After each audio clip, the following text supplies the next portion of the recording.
Baik, Assalamualaikum, salam sejahtera, salam GBN, salam Malaysia dan salam kuasa ketiga ya. Jadi jika audio jelas boleh tolong maklumkan kepada saya cuba ringkaskan live ini sebab mesejnya amat jelas ya, dan it's very straightforward. Okey, semalam ada satu MP DAP. Semalam ke hari Isnin, saya lupa.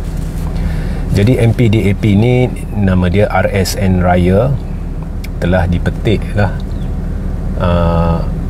sebagai berkata atau mencadangkan agar gelaran TUN ya dilucut ya daripada Tun Dr. Mahathir Mohamad.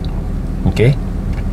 Dan sebab dia berkata demikian, menurut laporan media tertentu, ialah kerana kononnya jika Tun terus menerus menghina ke atau apa, mempelekeh ke apa ke institusi diraja. Baik. Okey, so jika benda ni tidak pernah dinyatakan oleh raya, maka raya perlu keluar dan sahkan atau nafikan bahawa dia tidak pernah berkata demikian. Sebab ini laporan yang sedang berlega. Baik. Jadi jika ianya benar ya, maka saya nak seru kepada masyarakat Melayu Islam khususnya di negara ini untuk jangan terperangkap dan jangan endah desakan raya ini. Sebabnya saya ceritakan ya. Okey, pertama ya, bila dikatakan raya kata ya, jika dia terus menghina ke ataupun apa ke institusi diraja, Tun tak pernah hina institusi diraja setakat mana yang saya faham kenyataan-kenyataan yang telah dibuat oleh Tun, melainkan Tun sebenarnya sedang menceritakan perkara-perkara berkait sejarah. Jadi sekarang ni saya perhatikan di dalam kerajaan pimpinan Datuk Seri Anwar Ibrahim, apabila seseorang itu menimbulkan perkara-perkara yang berkait dengan sejarah ya, sekalipun berkait dengan sejarah, saya lihat ada laporan polis, kemudian ada siasatan. Walaupun saya jangka siasatan itu akan menjurus kepada sesuatu yang ya, lebih kurang tidak ada apa, tetapi ini sedang menimbulkan persepsi seolah-olah orang yang disiasat itu telah melakukan satu kesalahan menghina institusi diraja. Okey. Sama juga dengan contohnya isu-isu berkait dengan Pulau Pinang. Ya, betul kata Tun, apabila Menteri Besar Kedah mengutarakan pandangan dia, dan ini berkait dengan faktor-faktor sejarah ya, dan apabila saya baca juga kenyataan Menteri Besar Kedah, sebenarnya tidak ada satu patah apa sekalipun yang dia sebutkan yang bersifat menghasut ataupun bersifat tidak benar ya. So memang pandangan ini rumit dan ada banyak perspektif yang perlu dipertimbangkan sekiranya kita nak benar-benar bincangkan isu pemilikan Pulau Pinang atau polemik pemilikan Pulau Pinang oleh Kedah yang seperti yang didakwa. Okey. Dan ada juga peguam yang saya baca yang ingin memberi yang berpendapat Menteri Besar Kedah terkhilaf. Ada pihak-pihak yang rasa dia betul dan apa, tapi apa pun bila dia bicarakan sesuatu dari sudut sejarah, asalkan dia tidak tokok tambah dan sebagainya, dia tidak lakukan apa-apa kesalahan apabila beri pandangan. So bila dah sampai disiasat dan sebagainya, saya lihat adalah sesuatu yang pelik yang sedang berlaku di dalam kerajaan pimpinan Anwar. So semua ni saya kira adalah untuk menimbulkan persepsi ya, sebab ianya melibatkan pemimpin-pemimpin Melayu Islam yang di sebelah pembangkang, bahawasanya mereka ni sedang cuba menghasut, menghuru-harakan keadaan dan sebagainya. Ini tidak benar. Ini tidak benar ya, khususnya bila melibatkan kenyataan Tun. Saya dah baca puas-puas, tidak ada sepatah pun yang menghina institusi diraja, melainkan Tun menceritakan bibit-bibit sejarah ya, tidak ada sepatah. Sama juga apabila orang tanya saya mengapa Lim Kit Siang dianugerahkan gelaran Tan Sri, saya beritahu sebenarnya benda ni sudah diulas panjang lebar oleh banyak pihak pembangkang dan saya setuju dengan setiap ulasan, jadi saya tidak perlu tambah. Tetapi apa pun, saya beri contohlah, memang ada keluar laporan berkait dengan Mageran, dan di dalam laporan itu ada disentuh perkara-perkara yang mengapi-apikan semangat orang Cina yang dilakukan oleh Lim Kit Siang, yang telah dikenal pasti antara faktor-faktor yang berkait dengan 13 Mei. Itu faktor sejarah, laporan ada, hitam putih ada. Jadi membincangkan perkara itu sebenarnya tidak ada apa-apa masalah jika dilakukan dengan cara yang betul. So that is history. Dan secara peribadi, bagi saya, orang yang telah lakukan perkara-perkara yang dinyatakan itu tidak harus dipertimbangkan bagi gelaran Tan Sri. Tapi benda dah jadi dan saya hormati keputusan untuk menganugerahkan gelaran tu, tapi saya nyatakan sejelas-jelas mungkin, saya secara peribadi sampai kiamat tidak akan memanggil Lim Kit Siang Tan Sri. Okey. So, mengapa saya fikir kerajaan melakukan demikian adalah sebab perkara yang berkait dengan live saya yang terdahulu, di mana saya kata kerajaan dah cemas, Pakatan dan BN dan cemas. Segala usaha untuk cuba dapatkan sokongan tambahan orang-orang Melayu UMNO ni sudah gagal. Gelombang penyatuan Melayu Islam makin membesar, makin membesar, makin membesar.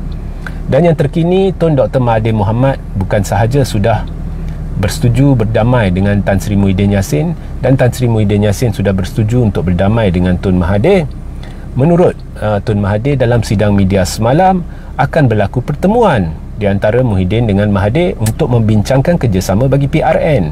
Jadi ini yang dari awal lagi saya dah seru, iaitu tidak ada pertembungan, mereka harmoni, dan Tan Sri Muhyiddin Yassin, Tun Mahathir, Anwar Musa, Hadi Awang bersekutu, dan benda ni sudah jadi.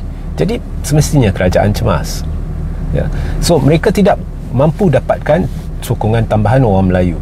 Bila tidak mampu dapatkan sokongan tambahan orang Melayu, maka kerjasama PHBN, asas kepada mengapa kerjasama ni dilakukan sudah gagal. Sebenarnya kerjasama ni sudah gagal. Kerjasama ni pada asalnya, kalau UMNO dia berpeluk dengan DAP, mesti ramai orang Melayu marah. Tapi mereka mungkin jangka, kalau 50% marah, 50% ada lagi. Jadi DAP pun tahu kalau dia peluk kleptokrat, orang Cina akan marah. Tapi mungkin yang boykot hanya 20%, 80% ke 70% ada lagi. Jadi kalau 20 hingga 30% Cina dia boykot atau dia tidak keluar mengundi, tetapi ada tambahan 50% Melayu dari UMNO yang menyokong parti-parti PH, maka PH boleh kembangkan sayapnya. Kalau esok PRU, PH boleh menang majoriti tanpa bantuan parti-parti lain. So saya fikir itulah asas kepada kerjasama itu, tapi dah gagal. Asas tu dah gagal. DAP, PH semua tidak akan dapat sebarang sokongan tambahan daripada UMNO, sebab UMNO pun dah ketandusan sokongan dan akan hanyut, akan karam. Tambah pula dengan boykot China 20 ke 30%, PH akan menjunam lagi. Dalam pilihan raya umum ke-15 baru ni pun dah menjunam. Kalau banding dengan PRU 13, sebenarnya prestasi PH menurun. So akan menjunam lagi. Dan PRU 15 pun dah ada tanda-tanda menjunam, prestasi dia lebih buruk dari PRU 13, walaupun hampir seluruh komuniti Cina dan India keluar mengundi. Itu pun jatuh, maknanya PH telah mengalami defisit sokongan Melayu. Kali ini memang kantoi lah. So mereka tengah cemas. So bila cemas, mereka dah tahu dah segala strategi mereka untuk cuba pujuk orang Melayu UMNO ni untuk sokong mereka dah gagal, dan mereka tidak boleh lawan gelombang ni.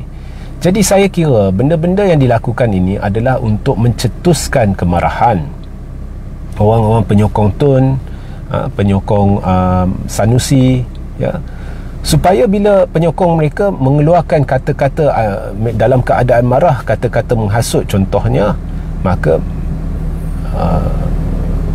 mungkin mereka akan salahkan PAS, atau mungkin mereka akan kata, tengoklah, inilah penyokong-penyokong Sanusi, inilah penyokong-penyokong Tun. Barangkali ini adalah percubaan untuk mengapi-apikan orang Cina untuk keluar undi ramai-ramai. Jadi maknanya PH bukan lagi hendak cuba kembangkan sayapnya. Dia dah tahu dia tak boleh harap UMNO sebab kerjasama dah gagal. Dia cuma nak pastikan dia tidak hilang kerusi-kerusi dia yang sedia ada. Sebab kalau dia hilang kerusi-kerusi dia yang sedia ada, dia tanggung malu. Jadi misi dia sudah berubah, hanya untuk kekalkan kerusi-kerusi dia yang sedang sedia ada di Pulau Pinang supaya dia tidak hilang Pulau Pinang, di Negeri Sembilan supaya dia tidak hilang Negeri Sembilan, di Selangor supaya dia tidak hilang Negeri Selangor. Sekarang dia cemas bukan hendak kembangkan sayap dia, dia cuma nak cuba kekalkan kerusi-kerusi yang sedia ada. Jadi jangan ambil peduli dengan kata-kata raya, ya. Jangan sampai orang Melayu keluar kata-kata menghina sebab raya seorang India, jadi mereka mengeluarkan kata-kata menghina terhadap raya. Jadi mereka akan cap, tengoklah inilah penyokong-penyokong Tun, kita cadangkan Tun dilucut jawatan sebab kita nak pertahankan institusi diraja, tapi tengok dia pemaki raya macam mana, ya. So jangan terperangkap, itu maksud saya. Sehingga kita berjumpa di lain masa, ya. Seperkara lagi, maaf ya, terlupa. Jadi ada titah yang di Pertuan Agong berkait dengan polemik kalimah Allah, dan kedua-dua belah kerajaan, belah pembangkang membuat kenyataan masing-masing. Kalau belah kerajaan, laskar-laskar cyber dia menimbulkan persepsi bahawa titah yang di Pertuan Agong ini ditujukan kepada pembangkang yang kononnya sedang spin isu kalimah Allah.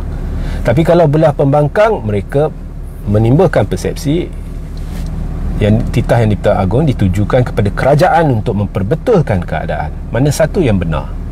Ini saya akan rungkai dalam satu live. Tapi sebelum saya akhiri live ni, saya nak jelaskan bahawa bagi saya, kalau anda baca titah yang di Pertuan Agong, berdasarkan satu perenggan yang ada di dalamnya, memang jelas ianya ditujukan kepada kerajaan pimpinan Anwar Ibrahim untuk perbetulkan keadaan. So itu saya akan ulas dalam live berasingan, sama ada lewat malam ini ataupun esok. Jadi sehingga kita berjumpa di lain masa. Assalamualaikum, salam sejahtera, salam GBN, salam Malaysia dan salam kuasa ketiga.